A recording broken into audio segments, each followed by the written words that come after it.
Students, आपने समझ लिया कि सॉल्यूशन कितने टाइप के होते हैं, वो तो हमारा क्लियर हो गया। अब इसके बाद मैं आपको बताऊंगा इसका सबसे इंपॉर्टेंट पॉइंट कि कंसंट्रेशन क्या होते हैं। वैसे तो आप लोग जानते हैं कंसंट्रेशन का मीनिंग क्या होता है। आप लोग हिंदी में इसको बोलते हैं सांद्रता, यानी कि किसी पर्टिकुलर सॉल्यूशन में सॉल्यूट कितना है। अगर पर्टिकुलर सॉल्यूशन में सॉल्यूट ज्यादा है तब हम इसको बोलते हैं कंसंट्रेटेड सॉल्यूशन। अगर कंपैरेटिवली सॉल्यूट कम है तब हम इसको बोलते हैं डाइल्यूट सॉल्यूशन। तो ये आपको दो तरह के सॉल्यूशंस तो मालूम ही है, लेकिन ये मालूम होने से हमारा काम केवल डेली लाइफ में चल सकता है। जब हम केमिस्ट्री पढ़ रहे हैं तो हमें प्रॉपर्ली बताना पड़ेगा कि हमारा ये कितना कंसंट्रेटेड है या कितना डाइल्यूट है। तो यहाँ पर बहुत सारे मेथड्स हैं जो कंसंट्रेशन को बताते हैं, और वो कौन कौन से मेथड्स हैं जो एनसीईआरटी में गिवन हैं और जो डिफरेंट आपके कॉम्पिटिटिव एग्जाम्स में भी आते हैं, तो वन बाय वन हम लोग यहाँ पर समझ लेते हैं। तो हमारा पहला यहाँ पर है और उसका नाम है weight to weight concentration. Weight to weight concentration का मतलब क्या है? अच्छा, मैं एक बात और बता दूं कि ये वेट टू वेट के साथ साथ बुक्स में मास टू मास कंसंट्रेशन भी कहा गया है या मास टू मास परसेंट भी कहा गया है। इसे वेट बाई वेट परसेंट भी कहा गया है। जब भी न्यूमेरिकल कई बार आते हैं तो ये W/W से भी आपको मिलता है, या percent M/M। M stands for mass, mass to mass. तो ये आपका पहला कंसंट्रेशन है, ये एनसीईआरटी में भी पहला कंसंट्रेशन है, तो समझ लें इसके लिए। तो डेफिनेशन क्या है? डेफिनेशन है it is the amount of solute, it is the amount of solute in gram present in solution. और यहां पर ध्यान देने वाली बात है कि सॉल्यूशन का भी हम मास ही लेंगे, वेट ही लेंगे, और इसीलिए इसको वेट टू वेट या मास टू मास कंसंट्रेशन कहा गया है। और इसको मल्टीप्लाई कर देते हैं हम 100 से, तो हमारा यहां पर ये तैयार हो जाता है। इसका फॉर्मूला भी देख लें कि परसेंटेज बाई मास और percentage by wait equals weight of solute upon weight of solution into 100।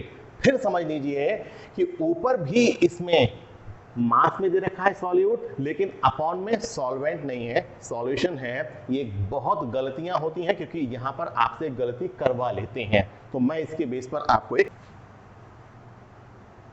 चलिए यहां पर हम क्वेश्चन को सुन लेते हैं, समझ लेते हैं क्वेश्चन क्या है हमारा। क्वेश्चन है ए solution is prepared by dissolving 25 gram of sugar in 100 gram of water, then calculate the mass percentage of solution। यहां पर क्लियर एक बात समझ लें, जब भी बहुत सारे बच्चे जब करते हैं इस क्वेश्चन को तो इसको वो 25% इसका आंसर लगा लेते हैं बहुत जल्दी से। ऐसा कैसे होता है कि वो बहुत जल्दी में 100 ग्राम ऑफ वाटर जो दे रखा है ना, वाटर को सॉल्यूशन मान लेते हैं, जबकि ये प्योरली मैंने कहा सॉल्यूट है। और जब भी न्यूमेरिकल आप करें 12th में 11th में किसी भी उसमें, आप सबसे पहले सारे के सारे पैरामीटर्स को लिख लीजिए। कौन कौन से पैरामीटर्स हैं मैं देख लेता हूं। हमें क्या क्या गिवन है? मास ऑफ शुगर, और ये कितना गिवन है आपको? 25 ग्राम, राइट। मास ऑफ वाटर, ये हमें कितना गिवन है? 100 ग्राम, ओके। लेकिन यहां पर हमारे लिए ये तो हो गया सॉल्यूट और ये है हमारा सॉल्वेंट। लेकिन बेटा आपको याद है फॉर्मूले में सॉल्यूशन था, क्योंकि सॉल्यूशन था तो हम मास ऑफ सॉल्यूशन फाइंड कर सकते हैं। मास ऑफ सॉल्यूशन कितना हो जाएगा? 125 ग्राम। तो ये हमारा हो गया, क्या हो गया ये हमारा? ये हो गया सॉल्यूशन, ओके। फॉर्मूला फिर से हम एक बार देख लेते हैं। फॉर्मूला था हमारा percentage by wait equals mass of solute upon mass of solution into 100, right. तो यहां पर ये तो हो गया फॉर्मूला, सारी वैल्यूज गिवन है, पुट कर दीजिए, आपका कंसंट्रेशन मिल जाएगा। पर concentration by wait 25 divided by 125 into 100, ये हमारा हो गया पूरा का पूरा। इसको हम सॉल्व कर लेंगे, सॉल्व करके हमारा आंसर आ जाएगा। इसको हम कर सकते हैं, राइट, ठीक है ना। इसको हमने यहां कर दिया और ये हमारा आ गया 20, तो आंसर आ गया 20% बाई मास, और इसी को कह सकते हैं W/W। ये दोनों तरह से हम इसको बोल सकते हैं। तो ये हमारा हो गया पहला कंसंट्रेशन। तो ये हमारा न्यूमेरिकल सॉल्व हो गया, पहली चीज। अब हम अगला क्वेश्चन करेंगे।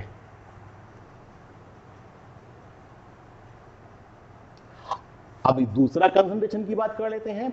ये हम तब यूज करते हैं जब हमारे पास कोई लिक्विड सॉल्यूशन की कंडीशन हो और यहां पर हम दोनों का ही वॉल्यूम देखते हैं। कई बार आपने देखा होगा कि मेडिसिन का जो प्रिस्क्रिप्शन होता है, मेडिसिन जो आप सिरप वगैरह लाते हो, सिरप में V/V लिखा होता है, V/V। इसका मतलब है वॉल्यूम परसेंटेज या परसेंटेज बाई वॉल्यूम। तो वही मैं आपको पढ़ा रहा हूं। दूसरा है volume to volume percentage. Formula आपको दिखाई पड़ेगा और बहुत सिंपल इसकी डेफिनेशन है।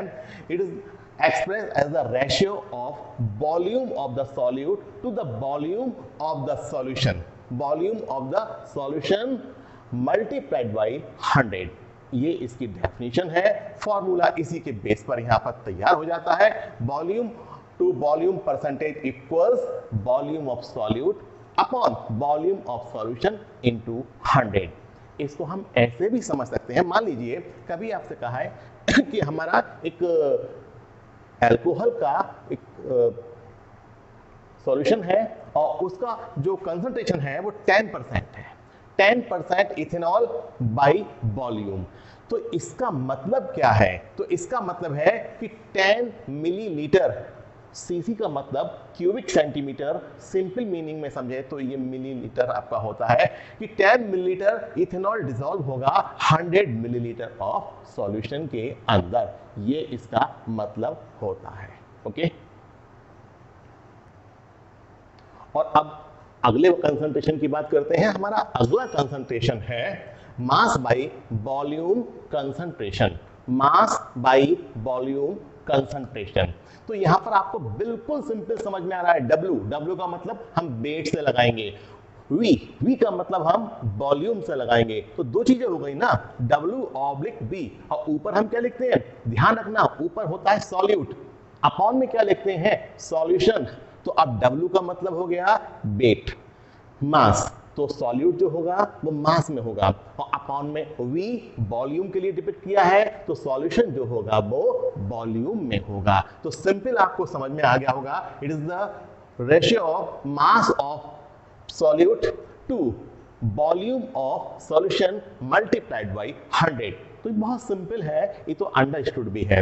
अब हम इसका फॉर्मूला देख लेते हैं कि क्या फॉर्मूला है। Weight to volume percentage equals weight of solute, मैंने कहा ना ऊपर W है तो weight of solute upon volume of solution. Volume of solution क्यों? क्योंकि नीचे V लिखा हुआ है और मल्टीप्लाइड बाई 100। सिंपली हो गया। अब आप जरा देख लें यहाँ पर एग्जाम्पल। और एक बात और, सबसे ज्यादा अगर कोई आता है तो वो यही यूज होता है जब भी हम शुगर की भी बात करते हैं ना, कि शुगर के सॉल्यूशन की बात करते हैं, तो ये कंडीशन ही रहती है। क्योंकि शुगर जो जनरली हम मास में ले लेंगे और जब वाटर में डिसॉल्व करेंगे तो ओवरऑल जो बनेगा वो लिक्विड स्टेट आएगी, उसका वॉल्यूम देखते हैं तो जनरली हम इसकी भी बात करते हैं। जैसे कि 10% सोडियम कार्बोनेट, अगर हम बात करें 10% सोडियम कार्बोनेट W/V, तो इसका मतलब है कि 10 ग्राम 10 ग्राम सोडियम कार्बोनेट को हमने 100 मिलीलीटर सॉल्यूशन में डिसॉल्व किया है, तो ये है इसका मीनिंग, और इसी के बेस पर हम इसको सॉल्व करते हैं। और अब हम इसके बाद इससे अगला वाला देखते हैं, और कौन सा है अगला? अगला बहुत इंपॉर्टेंट है, जो कई बार पूछा हुआ है, वो है हमारा पीपीएम कंसंट्रेशन।